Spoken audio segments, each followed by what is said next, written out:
Salut tout le monde et bienvenue au podcast édition avant-match. Mon nom est Joey Alfieri. On a un match à domicile. Finalement, ça a pris 3 semaines, mais les Alouettes sont de retour à la maison. What's up, everybody? Welcome to another edition of the pregame podcast. I'm Joey Alfieri, and we finally have a home game to talk about here. It took 3 weeks, but here we are. As always, the podcast is going to be in English and French. It'll be bilingual. We always start off in French. We'll have an English interview with Dylan Wynn a little bit later on. But if you're simply an Anglophone who doesn't understand French, you're maybe from the States or from somewhere else in Canada, and you're listening to this, just be patient with me. If you want to learn, some French, you can learn some French with me along the way. But if you want to fast forward to the English portion of the podcast, you can do that as well. But we do start in French. Donc, c'est un balado bilingue. Comme d'habitude, on va commencer en français, on va faire un peu d'analyse et on va parler à quelques joueurs, dont Dylan Wynn en anglais un peu plus tard. Mais la charte des positions, le depth chart, comme on appelle ça en bon québécois, est sorti. Et il y a quelques changements à la formation qui a battu les Elks à Edmonton la semaine passée. Et tu sais, je pense que je veux juste souligner le fait que oui, les Alouettes ont des très bons joueurs, là, en particulier en attaque. euh, il y a des très bons joueurs. On sait que Cody Fajardo, c'est le leader. Mais on a des bons receveurs. On a un demi-offensif qui est capable de réaliser des gros jeux. Mais je pense que si on regarde les 2 premières semaines, je pense que on a vu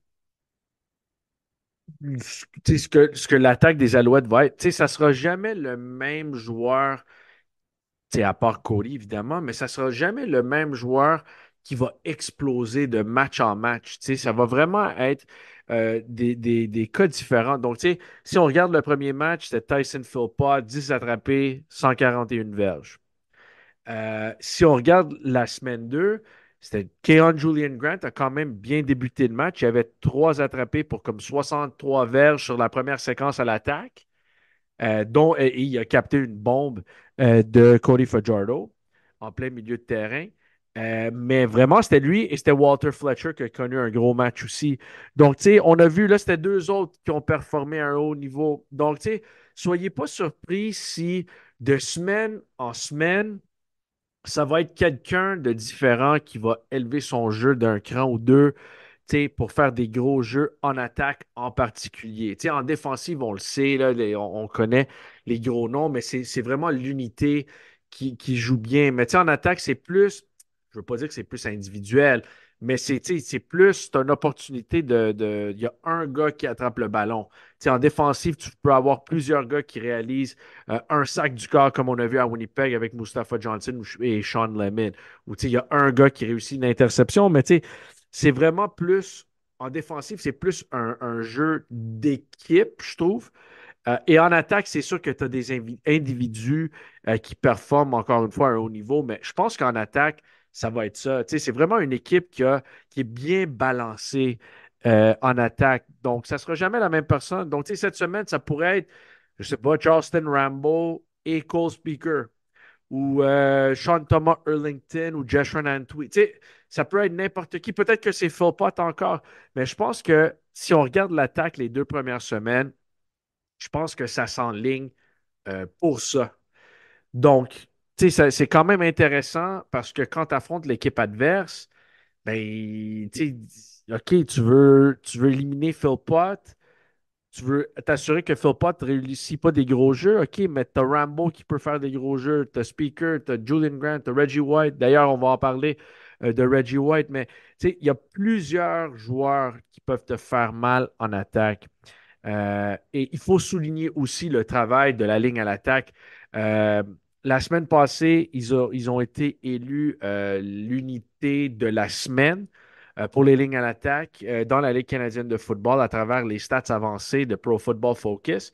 Donc, c'est vraiment une unité de 7 qui joue quand même bien. On a vu, oui, il y a eu des punitions lors des deux premiers matchs de la saison pour Josh Donovan, mais c'est une recrue dans la Ligue canadienne de football et si vous allez regarder la course de 30, je pense que c'était 39 verges de Walter Fletcher lors du quatrième quart, c'est grâce à un gros bloc de Josh Donovan. Donc, tu sais, avec les jeunes, faut être patient. Je pense qu'on a vécu ça avec quelques jeunes l'an passé, dont, par exemple, tu sais, un Kebion Ento qui, encore une fois, a réussi une interception contre les Hawks. Mais tu sais, Ento, c'était un peu plus difficile pour lui en début d'année l'an passé, mais il a fini la saison en force. Et on a vu, tu sais, le match de la Coupe Grey, il a provoqué un échappé, il a réussi une interception, puis il a vraiment bien joué dans ce match-là aussi. Et tout au long des séries éliminatoires, il avait marqué un touché sur interception contre les Argos aussi. Donc, tu sais, des fois, avec les jeunes, et je ne parle pas nécessairement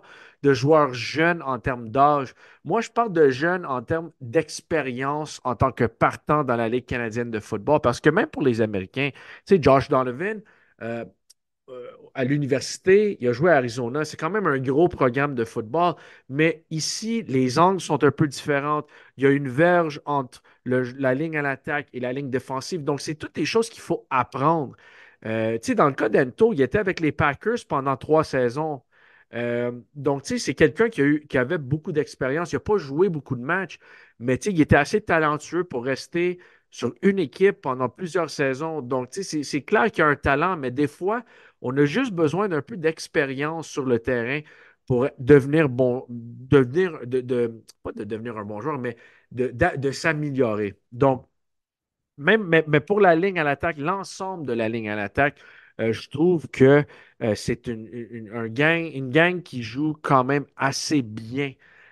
Donc, j'ai hâte de voir comment ça va continuer, si ça va se continuer contre le Rouge et Noir, parce qu'on le sait, avec Ottawa qui s'en vient jeudi, euh, les alliés défensifs, ils ont Bryce Carter, Lorenzo Mauldin, qui sont deux joueurs qui savent comment. Tu sais, c'est des chasseurs de corps.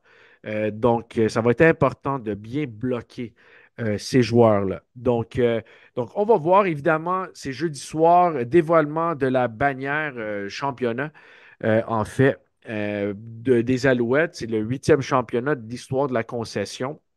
Et il va y avoir une cérémonie d'avant-match. Le match débute à, mettons, 7h38. Je pense que la cérémonie commence à 7h28 ou le dévoilement de la bannière, en tout cas, commence à 7h28 de ce que j'ai compris. Donc, si vous venez au match, euh, partez un peu plus tôt parce que c'est sûr que vous ne voulez pas manquer ça. On a annoncé un peu plus tôt cette semaine qu'on avait déjà 20 000 billets de vendus pour ce match-là. Ça veut dire qu'il en reste une coupe. Je sais que ça part assez vite.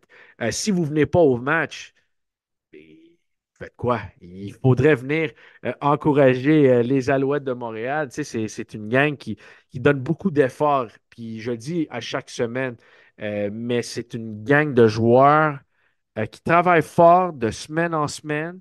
Euh, et c'est un groupe qui mérite le support de ses partisans. Donc, tu la Ligue canadienne de football, on sait le niveau de compensation que les joueurs reçoivent. Eux autres, là, c'est vraiment, ils sont en train de jouer parce qu'ils adorent le football.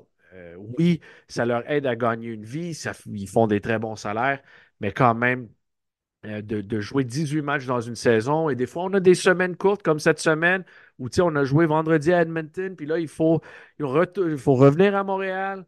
Tôt le matin, samedi, on a atterri. Le match s'est fini vers minuit, heure de l'Est.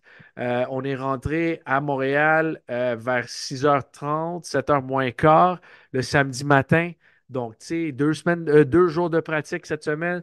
Donc, tu sais, c'est des joueurs qui vraiment qui donnent tout, ils donnent leur corps et âme pour cette équipe et pour vous, les partisans. Donc, ils méritent votre support. Donc, si vous n'avez pas vos billets, si vous attendez à la dernière seconde, visitez le goalsgo.com pour vous procurer vos billets parce que ça va être, tu sais, il y a 2 concerts. Ça va être vraiment un événement spécial avec le dévoilement de la bannière cette semaine. Donc, soyez sur place.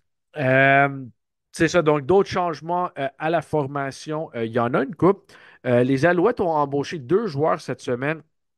On a signé KD Davis, qui est un ancien des Rough Riders de la Saskatchewan, mais je ne pense pas qu'il a joué des matchs pour eux. Et un jeune vétéran, Titus Wall, qui a connu des excellents moments avec les Stampeders de Calgary. Titus Wall a pratiqué mardi, excuse-moi, ils ont signé leur contrat mardi matin. Il a pratiqué mardi après-midi et il va être de la formation pour ce match contre le Rouge et Noir. Il sera si on regarde la charte des positions, il va être le backup à Bryce Cosby. Comme secondeur du côté large du terrain. C'est là. Il a joué à plusieurs positions avec les Stampeders de Calgary, Titus Wall, mais c'est vraiment à cette position-là qui a joué le plus. Donc, il sera euh, le deuxième secondeur du côté large du terrain. Il va venir seconder Bryce Cosby. L'autre changement, mais il y a deux autres changements. On va rester en défensive. Dylan Wynn va faire ses débuts avec les Alouettes de Montréal. C'est sûr que Dylan Wynn, tu sais, c'est un joueur étoile, ce gars qui a gagné la Coupe Grey avec les Argos de Toronto en 2017. Il a été élu, il a été nommé joueur étoile de la Ligue canadienne de football une fois en 2021. Si je ne me trompe pas, c'est en 2021. Et il a été sur l'équipe d'étoiles de la division Est à trois reprises. Donc, tu sais, c'est un joueur important. C'est un joueur qui est explosif comme plaqueur défensif. Et moi, et on va parler à Dylan Wynn un peu plus tard, mais moi, et c'est une question que j'ai posée, mais on sait, on connaît Mustafa Johnson. Pour moi, c'est le meilleur plaqueur défensif de la Ligue. Mais là, tu ajoutes un Dylan Wynn à côté de Mustafa Johnson, mais cette défensive va ressembler à quoi?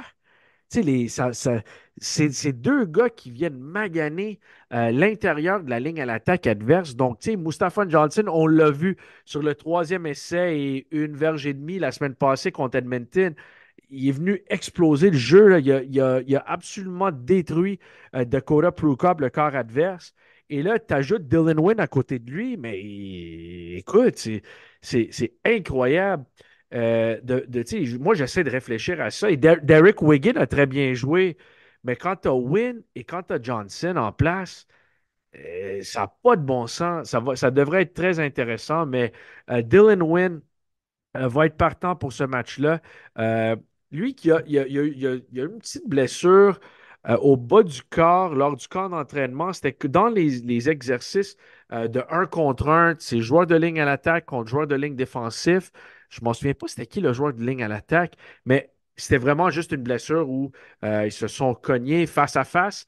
Et je pense que c'est Lischio-Jambier, excuse-moi, qui a lâché pour Dylan Wynn. Mais là, il est en santé, il a pratiqué la semaine passée et il va être en mesure de jouer ce match-là. Donc, j'ai vraiment hâte de voir le 98 avec le 94 à l'intérieur de cette défensive. Donc, mais dans la formation partante, Dylan Wynn qui rentre pour Derek Wiggins, c'est le seul changement. C'est Antonio Moultrie qui va sortir de l'alignement. Donc, les trois plaqueurs défensifs, ça va être Wynn et Johnson comme partant. Et Derek Wiggin, le Canadien, va rentrer en tant que joueur de rotation. Mais c'est sûr qu'on va voir, tu sais, on n'a pas une tonne de plaqueurs défensifs. On en a juste trois. Et c'est sûr que les trois vont jouer beaucoup quand même. Donc, c'est le seul changement. Titus Wall s'en vient comme backup, comme on a mentionné. Et Titus Wall a réussi 7 plaqués sur les unités spéciales avec les Stampeders l'an passé en seulement 11 matchs. Donc, j'imagine, à moins qu'il y ait une blessure, j'imagine que Titus Wall va jouer plus ou moins en défensive, peut-être un tout petit peu, mais ça va être vraiment son rôle sur les unités spéciales qui va être important. En attaque, il y a un gros changement et lui, celui-là, je ne vous cacherai pas que je suis vraiment content pour ce joueur-là. C'est Reggie White Jr. Écoute, vous êtes nombreux à me poser la question sur les réseaux sociaux. Tu sais, quand est-ce que Reggie White revient? Quand est-ce qu'il revient? Écoute, Reggie White s'est déchiré trois ligaments dans le genou au mois d'octobre en 2022. C'était le match de l'Action de grâce. Euh, et ça fait 620 jours entre les deux matchs, son dernier match et son premier match après la blessure. Donc, tu sais, ça fait longtemps. Et j'ai eu la chance de parler à Reggie un peu cette semaine, puis il m'a dit que il est tellement reconnaissant que les partisans n'ont pas abandonné sur lui, l'équipe n'a pas abandonné sur lui, et que ses coéquipiers n'ont jamais abandonné. Ils ont toujours été là euh, pour supporter ce joueur-là. Donc, tu sais, pour moi, c'est incroyable de voir. euh, juste le cheminement qu'il a fait. Tu sais, il a resté dans l'entourage de l'équipe. Souvent, quand les joueurs se blessent, il retourne à la. Mais quand ils se blessent sérieusement et qu'il n'y a aucune chance qu'ils reviennent pendant la saison, eux autres, ils retournent chez eux aux États-Unis ou à travers le pays. Et dans le cas de Reggie, l'an passé, il savait qu'il n'allait pas jouer de l'année, mais il est venu au tout début du camp d'entraînement, au tout début du camp d'entraînement, excuse-moi, et il a terminé la saison. Il est venu à la Coupe Grey, il était là pour encourager ses coéquipiers. Donc, tu sais, je me sens vraiment, vraiment, vraiment bien pour ce joueur-là parce qu'il a vraiment mis beaucoup d'efforts dans sa réhabilitation de son genou. Et c'est un joueur que tu sais, ça fait longtemps, là. Tu sais, ça fait quand même longtemps qu'il n'a pas joué. Lui, il n'a jamais joué un match avec Jason Moss comme entraîneur-chef. Il n'a jamais joué un match avec Cody Fajardo en tant que corps arrière. Tu sais, Reggie White, l'année où il s'est blessé, il était deuxième dans l'équipe pour les verges sur réception. C'est juste Gino Lewis qui était en avant de lui. Tu sais, il y avait plus de 700 verges. Donc, tu sais, c'est un joueur très productif. Et on va voir ce que ça va donner euh, pour Reggie White. Là, c'est sûr que son retour est aussi énorme pour l'attaque parce que on sait que Tyler Snead n'est plus de la formation, lui qui est blessé, il est sur la liste des blessés de 6 matchs. Donc, d'avoir Reggie White dans la formation, c'est quand même énorme pour cette équipe-là. Et ça parle, tu sais, encore une fois, on parle toujours de profondeur, mais tu perds Tyler Snead, mais tu as un Reggie White qui revient. Donc, tu sais, quand même gros, quand même énorme. C'est une grosse, si je peux l'appeler, une acquisition. Tu sais, c'est une grosse acquisition pour l'équipe de Jason Moss. Donc, écoute, moi, j'ai hâte de le voir jouer. J'ai hâte de voir comment il va se sentir. C'est sûr parce que même, tu sais, l'an passé, il a pratiqué en fin d'année avec le groupe, mais là, c'est un vrai match contre une équipe, contre l'équipe. Tu sais, il s'est blessé, c'était le lundi d'Action de grâce 2022 contre le Rouge et Noir, et là, il revient 620 jours après contre le Rouge et Noir, encore une fois, presque 2 ans après qu'il se blesse. Euh, mais, tu sais, c'est vraiment un moment important pour lui. Et c'est sûr que je pense que s'il y a un début de match un peu lent, je pense que c'est normal aussi parce que tu sais, il faut rebâtir la confiance en soi, mais plus en son genou. Donc, tu sais, peut-être que je me trompe et peut-être qu'il va avoir 3 attrapés sur la première séquence à l'attaque, entièrement possible. Mais, tu sais, moi, ce que je peux vous dire, c'est que tout au long du camp d'entraînement, puis tout au long des pratiques, c'est un joueur qui a l'air en pleine confiance en ses moyens. Mais c'est sûr que dans un match, c'est c'est différent. C'est clair. Donc, écoute, on va voir ce que ça va donner pour Reggie White, mais c'est quand même important de souligner son retour au jeu parce que, écoute, ça a été un joueur quand même important et relativement jeune. Si je ne me trompe pas, il y a 27, 28. Donc, c'est un joueur qui peut revenir en force, qui peut être une cible importante pour le corps arrière, Cody Fajardo, et pour cette attaque-là. OK. We're going to go over to English now. And before we get going with the analysis, because we went through the lineup in French, but we'll highlight certain things again. I just wanted to get to, I think we know how good, how impressive the Alouettes defense has been. I thought it was interesting that on the post game show that I host after every game, we're on the field in Edmonton. The Alouettes have given up 3 touchdowns in 2 games, or the Alouettes defense has given up 3 touchdowns in 2 games. All of them came on the ground, and 2 of them came in the final minute of play when the team was up by multiple scores. Look, the game against Edmonton wasn't over. Like it kind of was in Winnipeg, and I know Sean Lemon after the game told me that they're upset that they've given up 2 late touchdowns. They want to eliminate that. Um, but in reality, I mean, they haven't given up a passing touchdown yet, which is absolutely crazy. But I just found it interesting that one of the first guests, if not the first guest I had on the postgame show, was linebacker Tyrese Beverett. And I mentioned to Tyrese on the air, I said, it wasn't the cleanest game or the prettiest game, but they found a way to win. And the first thing he told me was that the defense came out slow, and that they cannot do that, and that their standards are higher than that. And I'm looking at him like, Bev, you guys gave up 2 touchdowns in this game. One came in the final minute with under a minute to go. I'm like, you guys forced turnovers. You had 3 turnovers. You had 2 picks. I mean, it's crazy. I mean, and they hit 20 points, which is going to happen in the CFL. But, I thought the defense played relatively well. Did Edmonton move the ball a bit? Yes. Did Edmonton have drops? Yes. So there could have been some more explosive plays, but it's the CFL. I mean, it's catered to the offense, but it just goes to show how high of a standard these guys have set for themselves in that this is a group of players that are not happy after giving up just 2 touchdowns in a game, and they've given up 3 touchdowns overall in 2 games. I mean, this defense is remarkable, and I thought it was, I wanted to read Christina Costabile from the CFL. She had a tweet about Montreal's defense through 2 weeks just to show you how dominant this unit has been. So Christina says the Montreal defense through 2 weeks has not allowed a single passing touchdown. Only team that hasn't given up 30-plus yard completion yet.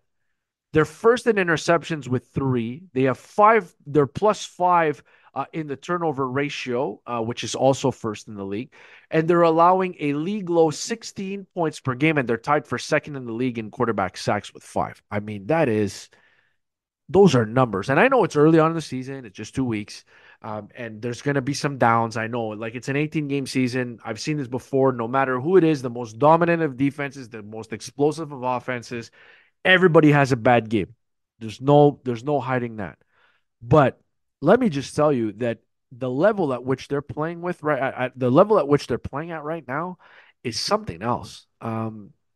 And you look at the way, there's something that I mentioned in my post-game column, and you should read it. If I put my, in-depth analysis into the post-game column every week after every game. It's up the following morning on MontrealAlouettes.com.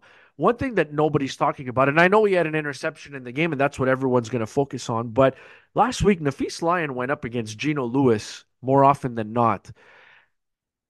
I thought that Nafees Lyon did an unbelievable job limiting Geno Lewis. And Geno Lewis is still one of the elite receivers in the Canadian Football League. Don't get that twisted. But I thought that the Alouettes defense, they didn't just shut him down, but I thought the boundary corner spot, Nafees Lyon was outstanding, was incredible. Geno Lewis didn't have explosive plays. He made a handful of catches. He had some on the final drive before he had to come out of the game. But the job that Nafees Lyon did is remarkable. And look, I know most of the secondary is back. They've had to reshuffle things a little bit because Keontae Evans left in free agency and Wesley Sutton's been injured. But Najee Murray's back from injury. Nafees Lyon's back from injury. And I thought both guys have been really, really good. And they're CFL veterans, and they've played really well. So shout out to Nafees Lyon. Shout out to the entire defense for the way that they've played. But I just wanted to get to that Christina Costabile tweet because it was impressive to see those kinds of numbers going on. Speaking of the defense, it's time for our weekly interview with a player. It's a quick one with Dylan Wynn, who's going to be making his Alouettes debut. He's a Grey Cup champ. 3-time East Division All-Star. He's a CFL All-Star one time as well. And I started by asking Dylan, what it's going to look like to have Mustafa Johnson and him on the interior of that defensive line. Here's my interview with Dylan Wynn a little earlier on this week. Hey, dreams don't do it justice, man. I'm excited. I'm excited for sure. We'll see though. It's, you can guess and wonder, and like I said, dream, but we're excited to be able to put it all together. It's not the most playing DT, not the most glamorous position in football. I find times, it is subtle. Maybe for you and Moose, it's a little different because you guys do make flashy plays. Mm-hmm. But what's the toughest part about playing defensive tackle? Well, the most amazing thing about football is every position is so different, yeah. And people do tend to enjoy watching wide receivers and quarterbacks and new running backs, guys that making touchdowns and plays. I've always been somebody that likes to watch people fight. And, that's basically what we do up front is we fight. And if you ever wondered if a bouncer could stop you from getting into a bar, come join D-Line. That's kind of what we do. What was the first time you remember seeing a fight in your life? Young, real young, and it probably was me and my siblings. So No, but a real fight. You guys didn't really fight. yes, You really fought. yeah, for sure. Like the Kelsey brothers thing. Like you guys fought. Like what's the most damage you ever did to a sibling? I have two older brothers. Okay. Yeah, we have scars, dings. Really? And, yeah, choked out a couple times. Like it's fun. A bunch of boys growing up. First time you saw a fight outside the house then? Young. Or participated in a fight outside the house? Young. No comment. All right, that's fine. That's fair. I saw you walking around training camp with a Grateful Dead top on. You're a big music guy. Oh, you got the tattoo also? Yeah. Okay, you're a big, I grew up on the bus. My dad's huge Grateful Dead fan. We grew up on the Dead, Fish, everything. Kind of a hippie, so I always joke around. My dad, like my brothers and I, we might be the angriest hippies there are. So it's cool. We grew up in the Bay Area, California. So How many times have you seen the Grateful Dead? a lot. Yeah? I grew up at concerts and stuff. The original before they were Dead and Company. My dad actually saw their last show, which was supposed to be their last show, and then they did another one in the Biosphere in Vegas, and he went to that one too. And I don't think anyone knows the history quite like my dad does. My dad has quite the catalog. Yeah. So did you see what came first? The first fight you participated in, or the first concert you saw? First Dead show, for sure. Really? For sure. Like you were 100%. early single Kids, digits? like little kids. That's crazy. I can't remember my first concert. I've been going to concerts forever. That's wild. Yeah, hanging out on the lawn. All right. There's nothing wrong with that. That's pretty cool, actually. Your favorite part? Like, what's the part about the Bay Area that you miss the most when you're out in Canada playing football? The Bay's awesome because it's got a little bit of everything, right? I live in a town called Benicia. It's near Vallejo. I grew up East Bay, Concord, and man, the food's great. The weather's great. The atmosphere's great. It's a little bit of hyphy, country, hippie, all mixed into one. Bay Area really got its own slang, its own culture, it's different than anywhere else you've been. And, the Bay's awesome. Plus, I always think about this kind of stuff because, I have kids now. The competition's high. There's a lot of high achievers and a lot of people that are trying to, do better and do well. So it kind of raises the bar, and I always think that that's good. Competition breeds currency. Finally, is the first sack dance pre-planned, or is it No. just kind of comes to you in the moment? No, it's going to come in the moment. I might be retiring that one. We'll see. We'll see. I got a lot pent up though, so who knows what'll come out when I get it. Appreciate you. Thank you. Appreciate you. Have a good one. All right, thank you very much to Dylan Wynn. Funny dude, into concerts, and was a brawler very early on. And I think you could tell because that's the way he plays. He very much plays a scrappy style. And I think if you're not familiar with his game from his time in Toronto and Hamilton, I think that you're going to really appreciate the type of player that he is. So I'll definitely be focusing on number 98 ahead of Thursday's game. We went through the lineup in the depth chart very quickly. We mentioned Dylan Wynn is in. Titus Wall, the veteran former Calgary Stampeder who signed with the Alouettes on Tuesday. He practiced with the team on Tuesday, and he will play in a backup role to Bryce Cosby at the Sam linebacker spot. So I think you'll primarily see him on special teams, but I really like that pickup. That was a nice little sneaky pickup by the Alouettes to add some depth and versatility to that defense. And then, we got to talk about Reggie White. 620 days between games. Reggie tore 3 ligaments in his knee on Thanksgiving Day 2022 against these very same Ottawa Redblacks. And now he's back. He's back in a starting lineup. I had a chance to speak to him a little bit this week. I know he's excited. He's thankful for all the support he's gotten from fans. And it's important to note that it's not the knee injury that kept Reggie out of the first 2 games. He actually suffered a rib injury in practice. I believe he fell on the ball trying to make a catch.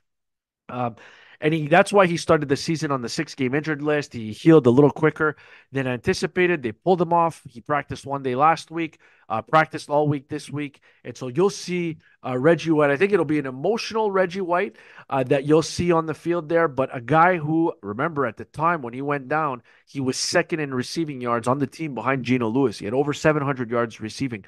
So to have Reggie White back, I think is going to be just enormous for this football team.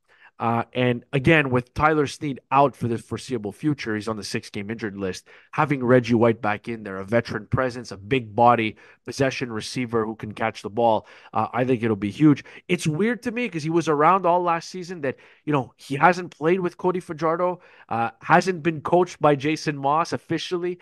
So, he's one of those guys, one of those holdovers who was here a couple years ago. But it's really nice to see. It's going to be nice to see Reggie White back on the field. We'll see how quickly they get him into the offense. I hope he can get his touches early, but he'll need some time to build confidence in that knee. But I can tell you that in training camp and in practice, he's looked very comfortable. That's a guy who's has good hands, sure hands, and has made some big time receptions, some really tough contested catches in practice. And we'll see. Hopefully, that can translate to the game.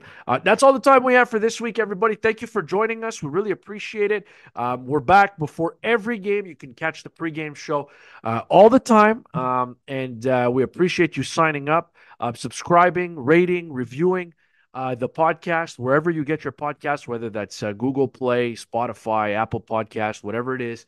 Please leave us a rating. Visit goalsgo.com if you don't have your tickets. I know they're going quickly. The banner unveiling for the 8th Grey Cup title is going down at this game on Thursday. So if you're an Alouettes fan, you definitely don't want to miss that. Have a great game day, everybody. Have a great weekend, and we'll talk to you again next